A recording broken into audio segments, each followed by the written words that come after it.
Zoti Islami, me çfarë qeverie kemi të bëjmë në këtë rast, e cila kur bën tenderat publik, por edhe punët publike, as i intereson për çështjen e cilësisë apo sigurisë në këtë rast të tunelit të Llogaras, që është vënë në dukje nga inxhinieri grek, duke thënë se tuneli nuk është thjesht një vrim, por është tunel dhe do duhet të sigurohet sa më mirë aspekti i punimeve në mënyrë që mos paraqes rrezik.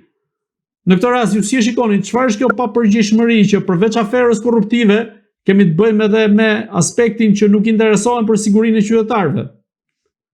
Një qeveri antikombëtare, një qeveri kuishlinge, një qeveri në duart të tjerëve, një qeveri që s'ka lidhje fare me ata që kanë votuar, po fatkeqësia nuk është aty. Tani të lutem, do më lejosh një çik të zgjeroj të çështjet themelore. Nuk ka faj Palloshi. Nuk ka faj ajo Lubia e madhe. Nuk ka faj qeveria. Fajin e kanë qytetarët shqiptarë që nuk kanë hapur sytë dhe nuk shohin për kë votojnë.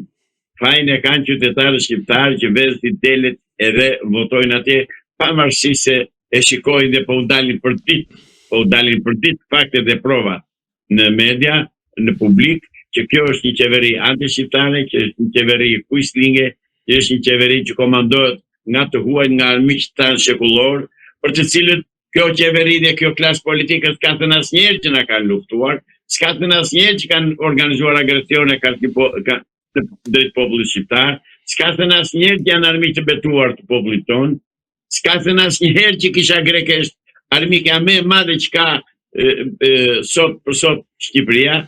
Jo qytetarët grek, se unë do t'i ndaj si që kam darë gjithmonë. Qytetarët e thjesht grek, ata që dalin për ditë në protesta se u kanë caktuar një pension 300 euro, dhe ata 300 euro kanë qesharakat pension për nivelin e Kosovës që kanë, ose në etesët që kanë në Greki. Pra, ne kemi një popull të vdekur e të pambuluar. Dhe në këtë drejtim, unë tani do shpërtheshu si që kam në shtëpi, që këti populli mirja bëjnë, pak e ka, mund të ta zvarrisin, mund të t'i presin dhe ujt, si t'ja presin, t'i presin dhe dritat, t'i presin dhe bukën, t'i presin dhe lekët, të tëra t'ja presin, sepse vetë i vërë në krye ky popull këta njerëz. Si nuk ndërgjegjësohen, si nuk grupohen shqiptarët bashkë, dhe të shikojnë të thonë rëpë modele, ku po vemi, ku në qojnë këta neve. Ta janë bërë si muhipte të qesë apo si ata jezuitët e kohës turqizatave, e kanë bërë partin Perëndi, e kanë bërë Palloshin që rof Palloshi thonë. Pra pak u pën ky Palloshi këtyre. Zoti Islami, Arben Ahmetaj ka çuar Shqipërinë në Strasburg sa i përket bastisjes që u bën ndaj banesës së tij, por edhe ndaj bashkëshorët e së tij. A mendoni se mund të jetë goditje shumë e rëndë kjo sa i përket buxhetit të shtetit shqiptar dhe vetë taksave të qytetarëve shqiptar? Po ne jemi mësuar me këto. Ne paguajmë beketin 130 milion euro. Ne paguajmë të tëra tekat e Palloshit, ne i paguajmë buxheti, i paguajmë kurrizion, i paguajmë qytetarët, i paguajmë neve, paguajmë gjë Edi Rama. Unë po u bëj të njohur shqiptarëve që Edi Rama ka 9 miliard dollar, ashtu euro. Pasuri, e dëgjuat mirë të nderuar qytetarë, shikues të kësaj medie të nderuar, Edi Rama dje u deklarua se ka 9 miliard euro.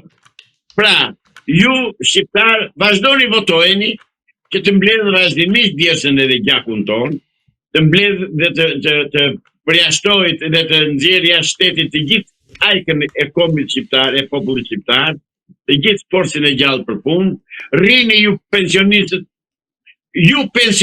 e vdekur e pambuluar që e hani bukën kokë, se ju e mbani në pushtet këtë, rrini mos u ndjeni, se jeni të tërë jeni të lumtur, u dërgojnë para fëmijët e shkret tuaj që keni dërguar në Perëndim dhe ata hanë, mbajnë taksat atje, mbajnë familjet atje, mbajnë dhe ju e këtu.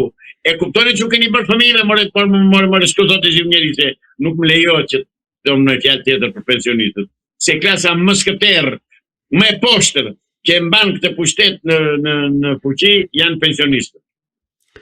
A mendoni se Arben Ahmetaj mund të vijë një ditë në SPAK dhe t'i tregojë të gjitha ato që ka folur mediatikisht në mënyrë që të trondis politikën shqiptare, por në këtë rast konkretisht kryeministrin Edi Rama për gjitha aferat e tij korruptive? Jo, Arben Ahmetaj është burrëzgjuar. Arben Ahmetaj nuk e haqen i shkopin. Edhe Arben Ahmetaj nuk është Lolo që ta tërheqë palloshin për hunde. Arben Ahmetaj ka kapur atë ku duhet palloshin. Dhe për mendimin tim, Arben Ahmetaj do vi këtu, po do vi vetëm kur të vendosi FBI amerikane. Ta sjellën ata. Se të vi vetë tani rehat nuk mund ta bëj për arsye se këta nuk kanë bes.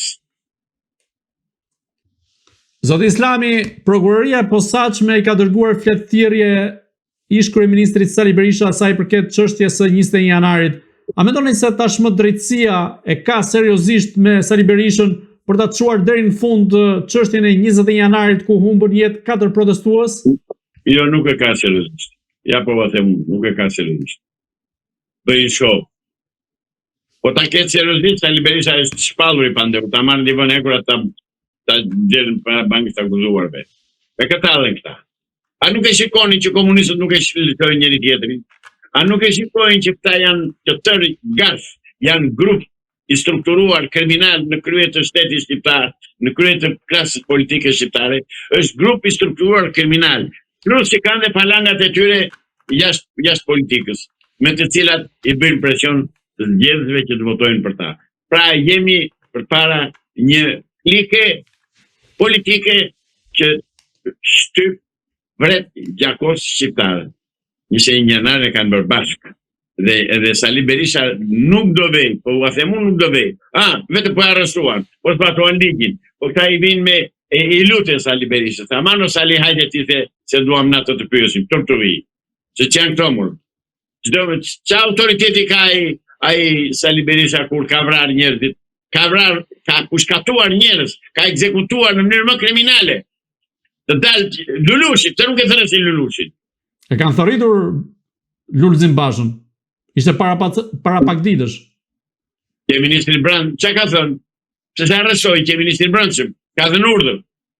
Garda nuk ka vepruar pa urdhrin e ministrit Brandshëm, pra pa urdhrin e Lulushit. Dhe Lulushit duhet dalë të vit thotë popullit. Ti thotë drejtësisë. Unë isha ministri Brandshëm, nuk isha nga Jabaja, zbatova urdhrin e kryeministrit. Ka që thjeshtësh. Jo më janë bandu, janë bandë kriminelës në pushtet në Shqipëri, janë bandë kriminelës, spionës, hajdutës, imoralës, ta po na qeverisin. A mendoni se Basha në këtë rast i kanë nxjerrë të gjitha ato sa i përket 21 janarit, atë ditë që ka dëshmuar në SPAK? Se di, të s'mund ta di. Këtë din ata të SPAK-ut. Për mua duhet të ketë nxjerrë. Dhe për mua duhet të ketë deklaruar të vërtetën. Kur varet nga sa është i zoti e i të plasin. Duke parë gjithë mënyrën se si ka operuar SPAK-u kundrejt Berishës, që në fillim të u nis me akuzën për çështjen e privatizimit të Sport Klub Partizani, ku ju dha dhe masa arrestit në shtëpi, dhe deri tani që të rritet për 21 janarin. Që aty filloj pislëku, që aty e pas që dështoj gjithçka kundër Sali Berishës. Që kur e akuzuan për tullat e klubit Partizani, jo zotëri jo. Sali Berisha duhet arrestuar dhe duhet të dalë para bankës të akuzuarve për ekonomi shqiptare që shkatërroi që nga 92 derisa qenë pushtet vetë. Pas vjen një video të Azotiku Çfirit, që ka qenë një gigant prodhimi për Ballkan, jo për Shqipërinë. Këta bandit, këta palaco, këta maskarej, këta rrugasër politik, këta e quan e shkatëruan. Këta po na vrasin. Dhe pensionistët shqiptarë nuk po zgjohen. Ore ju pensionistët shqiptarë që keni qenë pjesa me madhe, keni qenë në punësat mirë dhe oficerë. Ore keni në qik gjak shqiptari ju. U kam vetur gjë juve mora apo e nishitur me gjithçka që keni qenë shpem të shqiptë të partije punës. Jo, zotëri, jo. Jo, nuk është ashtu. Sali Berisha duhet arrestuar dhe duhet të përgjigjet për gjithçka që ka bërë.